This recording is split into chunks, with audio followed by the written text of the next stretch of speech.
ko pong mensahe ay mensahe sa Kapaskuhan. Marami po sa ating mga Katoliko na mga kapatid ay naghahanda na po sa panahon ng Pasko. Ang Pasko po ay panahon ng pagpapatawad, pagmamahalan, at pagbibigay. Forgiving, giving, and loving. Lagi ko pong sinasabi na depende po yan sa tao. Pero dahil ako ay Vice President, kailangan ko sabihin sa inyo na yan po ang mensahe at diwa ng Pasko. Pero po ako, hindi po talaga ako magpapatawad.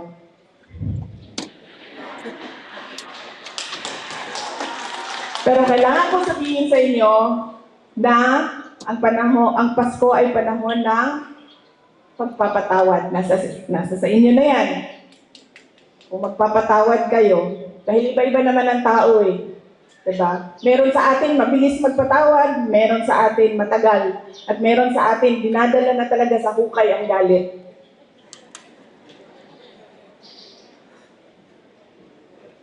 Pagbibigay at pagmamahal. Hindi po kailangan na magara o expensive o lavish ang ating celebration ng Pasko.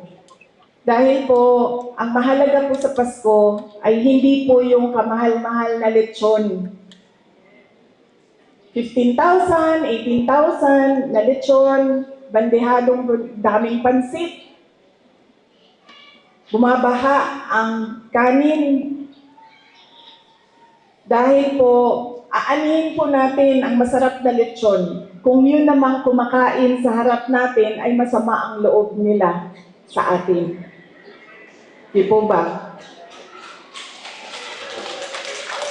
Aanihin natin yung kasarap na pansit na luto natin kung galit sa atin yung kumakain ng pansit. Galit sa atin dahil meron tayong nasabi, meron tayong nagawa, nagtatampo sa atin dahil merong mali tayo. Kaya po, ang mas importante ay simple ang selebrasyon pero masaya ang lahat ng tao sa loob ng bahay na nagsiselebrate ng Pasko.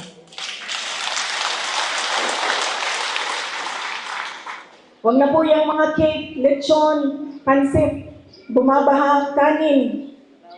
Ang importante po, masaya sila. Dahil hindi po tama ang Pasko, kumakain sila, pero nandoon yung sakit sa loob ng dibdib nila. Merong dinadala sa damdamin.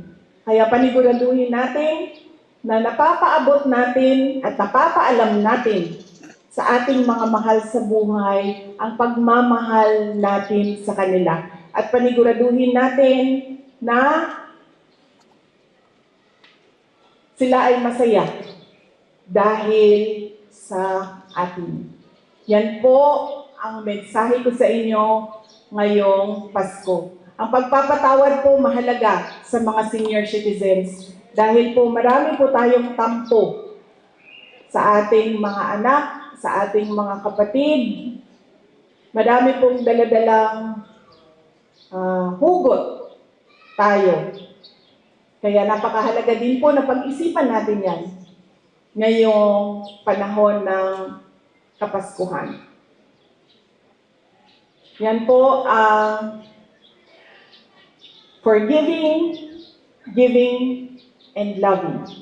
Sana po ay masaya ang inyong Pasko at masagana ang inyong darating na 2025.